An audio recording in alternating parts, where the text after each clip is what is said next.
미가스는 이제 오늘로 마지막이 되겠습니다. 다음 주간에는 이제 나온 선지자에 대해서 말씀을 나누고자 하겠습니다.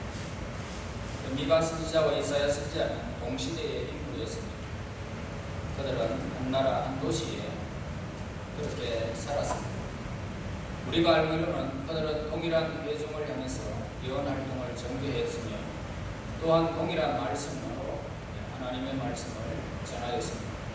그들이 후세에 남겨진과 그들의 사역에 남은 그 자체를 통해서 보면 어떤 면에서 그들은 또한 서로 상당한 차이점을 보여주기도 합니다.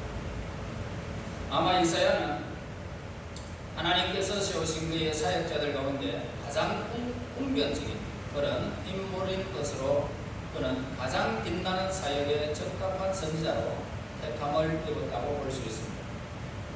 오래전에 위대한 라틴 학자였던 제롬은 그 예언서들을 빌게이트 성경으로 번역하는 가운데 이사야 선지자에 대해서 이렇게 말을 했습니다. 그는 복음 선교적인 선교자로서 그의 예언 활동 아래로 그리스도의 교회는 그 어느 교파를 막론하고 그의 뛰어난 묘사에 경청하고 거기에 동의해왔다라고 했습니다. 또한 미가는 이와 달리 충만한 영적 체험을 구비한 그런 사람으로 여겨지게 됩니다. 그의 말들은 짤막합니다. 이사야서는 아주 방대하고 길이가 길지만 오늘 이 미가 선지자는 그 말들이 아주 짤막하게 기록되어져 있습니다. 그러나 사람의 폐부를 건드리는 면이 있습니다. 이사야 선지자의 글을 읽는 이와 마음을 완전히 사로잡는다면 미가 선지자의 글을 그들의 심령과 양심을 꿰뚫는 그런 면이 있었던 것입니다. 우리는 미가 선지자의 마지막 부분에서 그의 사역의 전체가 요약되어 있다라는 것을 알게 되어집니다. 다시 말해서 하나님과 예루살렘을 위한 전생에 이렇게 걸친 그의 봉사적인 면을 파악할 수가 있습니다. 18절에 보면 주와 같은 신이 어디 있으리까? 라고 그는 말하고 있습니다.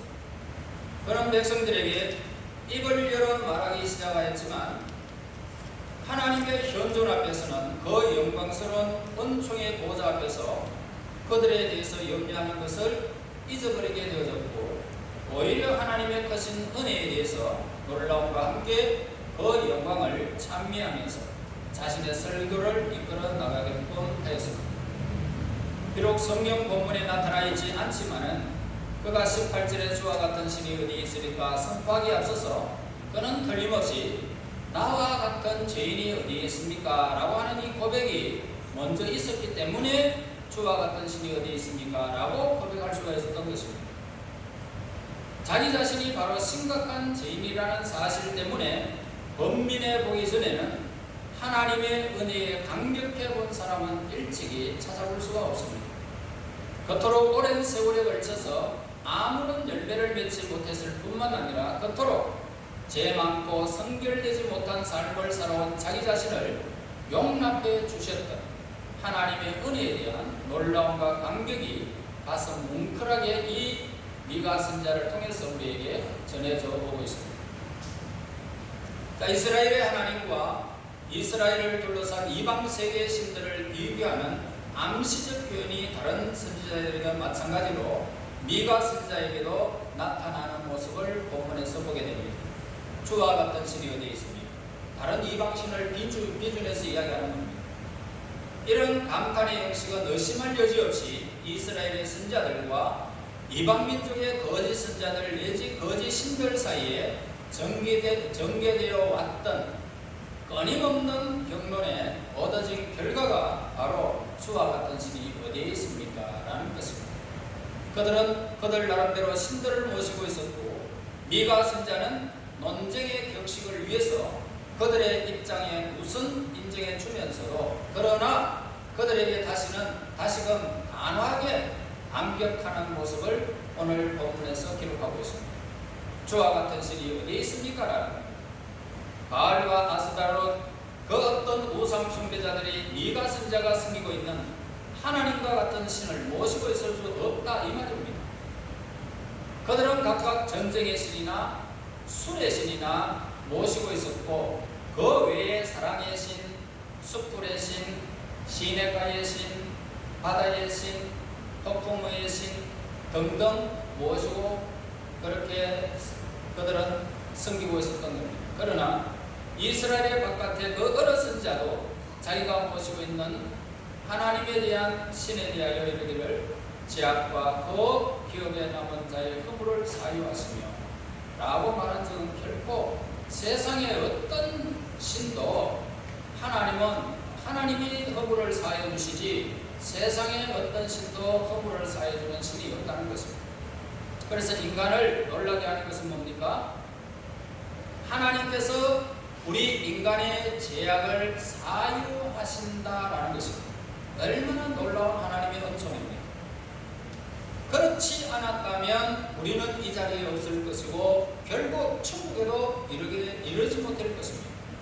하나님이 우리에게 사유의 은총을 베풀어 주셨기 때문에 저와 여러분들이 하나님이 지은 세계에서 자유롭게 하나님의 것을 만끽하며 살아가는 것입니다.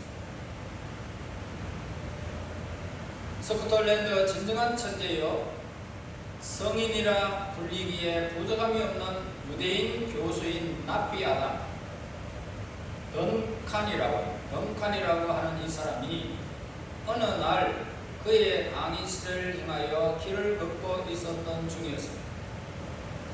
그때 한 말썽 꾸러기인 에딘버러의 한 사교장에서 막 노면서 그를 만나고는 그 노박사를 놀려주려고 내심 생각하면서 먼저 말을 이렇게 건넵니다.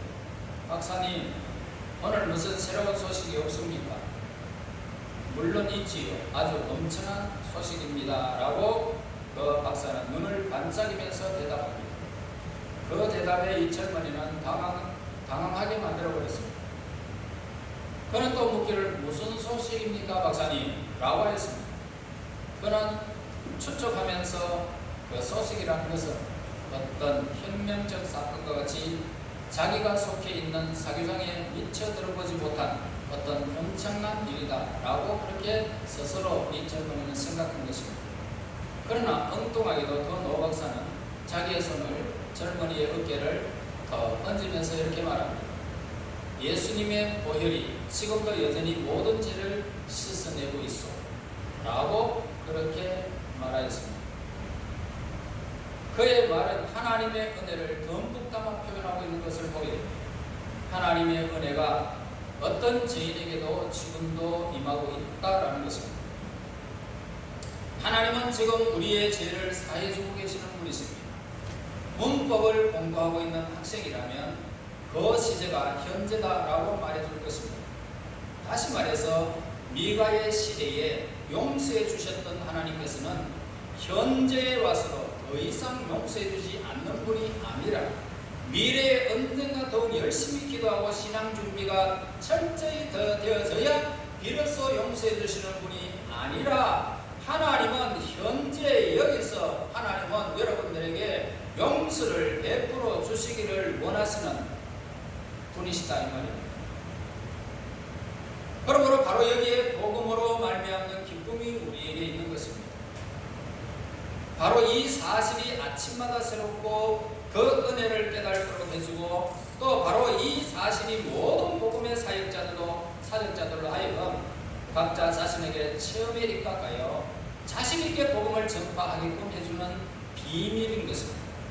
최고의 영광은 바로 복음으로 말미암아 하나님의 은총으로 말미암아 예수 그리스도의 보배로운 피로 말미암아 오늘 우리의 모든 지나온 과거와 현재와 미래에 있는 모든 죄를 씻어서 깨끗하게 하시는 하나님의 은총이 있다는 것입니다. 이걸 믿는 것이 우리 최대의 영광인 것입니다. 이 세상의 모든 것은 다 사라져도 구원받은 하나님의 백성들은 세세히 그 영광을 누리게 되기 때문입니다. 그 랍비 덩컨은 모든 이들이여 이리로 와서 바로 오늘 아침 하나님께 내 영혼을 위해서 행하시는 바를 들으시오라고 말하게끔 하는 것이 뭡니까? 복음입니다. 하나님은 이처럼 제약을 사유하기를 기뻐하고 계십니다. 여러분들의 과거를 묻지 않습니다. 그러면 그 제약이란 어떤 것일까? 언제나 그것 때문에 죄책감에 빠져서 고통받기보다는 차라리 스스로 절망에 빠뜨려버리고 싶을 정도로 큰 문제가 되어지는, 내가 눈을 감을 때마다 내 죄악이 점점 자꾸 나에게 이렇게 어른거리는 그런 죄악들, 이것을 하나님은 사하기를 기뻐하신단 말입니다. 하나님은 바로 그러한 죄악을 사유해 주기를 기뻐하신다는 겁니다. 우리는 여러 가지가 필요하지만 그러나 무엇보다도 용서받는 것이 필요한 것입니다.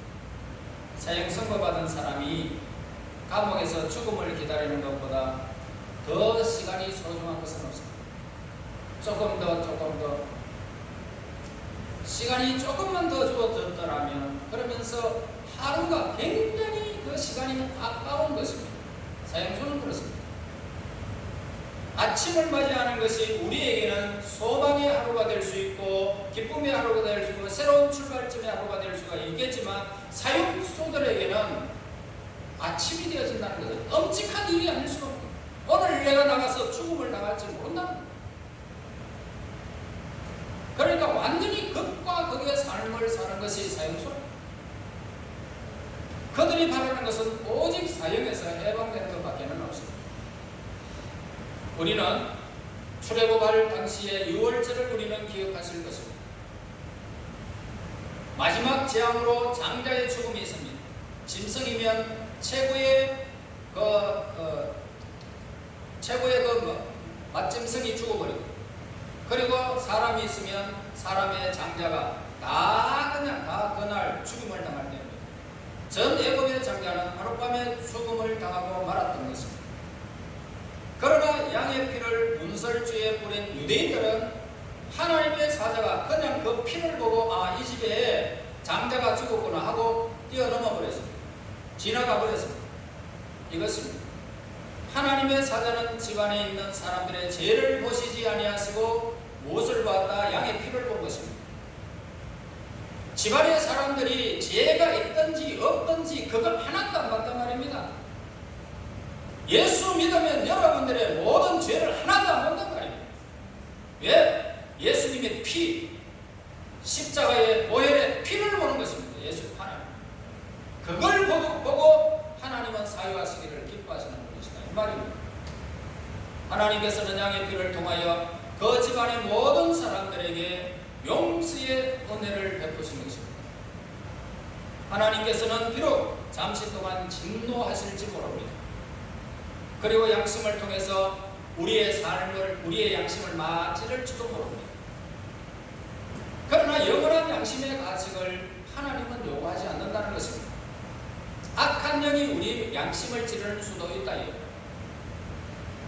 하나님께서는 우리에게 인의 자비와 용서를 베푸시기를 기뻐하시는 분이 하나님이십니다. 이 사실이야말로 우리와 똑같은 죄인들에게 우리가 전해주기 위해서 온 세상을 돌아다니면서 그렇게 우리의 시간을 보내도 아깝지 않는 복음인 것입니다. 근본적인 것입니다. 우리의 창조주이시며 심판주이시며 구속주가 되시는 우리 예수님 하나님은 우리에게 자비를 베푸시기를 기뻐하고 계십니다. 하나님은 자신이 진노하기를 기뻐하신다라고 말한 적이 결코 오늘 성경에는 찾아볼 수가 없습니다. 진노하시는 것은 하나님께서 진정으로 바라는 것이 아니기 때문입니다. 자비를 베푸시는 것이야말로 하나님의 가장 기뻐하시는 뜻입니다.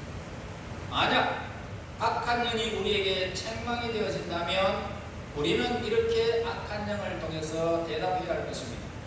그래, 네가 정죄하는 말이 맞다. 그리고 네가 책망하는 것도 내 죄악의 실상에 비하면 모자란다. 좀 더 책망해야 마땅하다. 그렇지만 나는 내게 자비를 베푸시기를 기뻐하시는 분과 더불어 이 문제를 이미 해결했노라.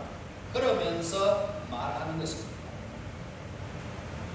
악한 영은, 정죄하던 영은 떠나고 말 것입니다. 하나님은 자비하신 분이십니다. 그분은 인애를 즐거워하시며 그 인애야말로 하나님의 본성이 되어지는 것으로서 우리는 바로 그분의 자비하신 성품을 절실히 필요하는 그런 존재들인 것입니다. 우리가 사는 세상은 죄악으로 가득 차 있습니다. 그리고 우리도 그 가운데 살아가는 삶 가운데 우리도 또한 세상 사람과 함께 죄를 범하고 살아갑니다. 그러나 자비하신 하나님은 우리를 긍휼히 보시고 예수 그리스도 안에서 우리에게 용서와 사랑을 베푸시기를 기뻐하십니다. 그것이 바로 하나님의 성품이에요. 하나님의 자녀들이여 이 성품을 닮아야 하고 이 성품을 믿어야 하고 이 성품을 믿어야 할 때 하나님이 얼마나 기뻐하시겠습니까? 19절 보세요. 다시 우리를 불쌍히 여기셔서 우리의 죄악을 발로 밟으시고 우리의 모든 허물을 깊은 바다에 던지시리라. 이 말씀이 우리의 아버지 하나님의 성품이라는 것입니다. 다시 우리를 불쌍히 여기셔서 미가 선지자는 죄의 용서와 사별을 하나님의 권능에 의해서 이루어지는 것으로 나타내었던 것입니다. 이러한 복은 하나님으로부터 주어지는 것입니다. 하나님만이 죄를 용서하실 수 있고 죄인을 구원하실 수가 있으십니다. 우리의 허물에 대해서 무죄 판결을 내려주시고 우리의 영혼을 정화시켜 주시는 것은 하나님의 독자적인 특권에 속하고 있습니다. 그리고 그 특권은 그분의 본성의 완전성과 더불어서 완전한 조화를 이루고 있습니다. 이 축복은 그 방편에 있어서 인간에게는 아주 매우 유익한 것입니다. 하나님은 우리의 죄를 사유하시고 기뻐하시는 것. 이 축복이 얼마나 우리에게 유익한 것입니다. 우리에게는 하나님의 자비를 요구할 만한 권한이 우리에게는 없잖아요. 다만 하나님 편에서 주권적인 호의에 의해서 예수 그리스도 안에서 우리를 구속하기를 기뻐하시는 것입니다. 그 은혜를 우리는 믿음으로 받아들이는 것밖에 없습니다. 이것이 하나님의 기쁨이 되어지는 것입니다. 그래서 이 목적을 이루기 위하여 하나님께서는 우리의 본성을 취하셨습니다. 인간의 본성을 취하시고 우리의 죄 때문에 예수님이 십자가에서 무참히 피를 흘려 죽었던 것입니다. 이제 우리는 다음과 같은 근거를 두게 되어졌습니다. 예수님 안에서 우리가 죄 용서받은 언약의 백성이 되었다는 것입니다. 죄 용서받은 언약의 백성이 되었다. 예수님은 우리의 중보자이십니다. 우리에게는 다음과 같은 결론을 얻을 수 있습니다. 어떤 결론입니까? 우리에게는 회개와 믿음이 필요하다는 것입니다. 그리하면 하나님의 용서가 우리에게 임하게 될 것이고 용서받은 하나님의 자녀로서 거듭나게 되어지면 성화의 기쁨이 이루어지게 될 것이고 결국은 우리는 그 영광을 하나님께서 허락하시는 성령의 인도 따라 우리는 그 모든 영광을 누리게 될 것입니다. 그리고 성도로서 복된 고난의 의무가 주어지는 것입니다. 성도로서 복된 고난, 하나님의 백성의 그 언약, 이제 성도로서 이 복된 의무를 다해야 할 것입니다. 그리고 하나님을 향하여 우리의 삶을 하나님의 기쁨이 되어지는 믿음 가운데 행하여 그 행하는 모든 범사에 하나님은 우리에게 복을 내려주실 것이고 그리고 모든 언약의 주인공으로 우리를 선택해 주셔서 그 나라에 임하는 그 순간까지 우리와 함께 하시며 기뻐하시기를 하나님은 원하고 계십니다. 그러므로 저와 여러분 이제 이 땅 위에 성도로서 복된 의무가 주어졌고 복된 고난이 주어졌다는 사실을 우리는 기억하고 우리는 하나님의 자녀의 의무를 등한시하지 마시고 철저히 하나님의 백성으로서 의무를 충실히 잘 감당하여 하나님의 기쁨이 되시기를 예수의 이름으로 축원합니다. 하나님 은혜 감사합니다. 찬양합니다. 경배합니다. 이 세상에 수많은 신들이 있지만 우리의 죄를 사해 주시는 신이 이 세상에 어디 있사오니까 우리 하나님밖에는 없고 예수 그리스도를 믿는 믿음 안에서 우리의 죄를 용서하기를 기뻐하시는 주여 우리에게 믿음을 주시고 6월절에 그 이스라엘 같이 오늘 하나님의 언약된 백성으로서 누려야 할 그 모든 의무를 잘 수행하여 하나님의 기쁨이 될 수 있도록 인도하여 주시옵소서. 예수님 이름으로 기도합나이다. 아멘.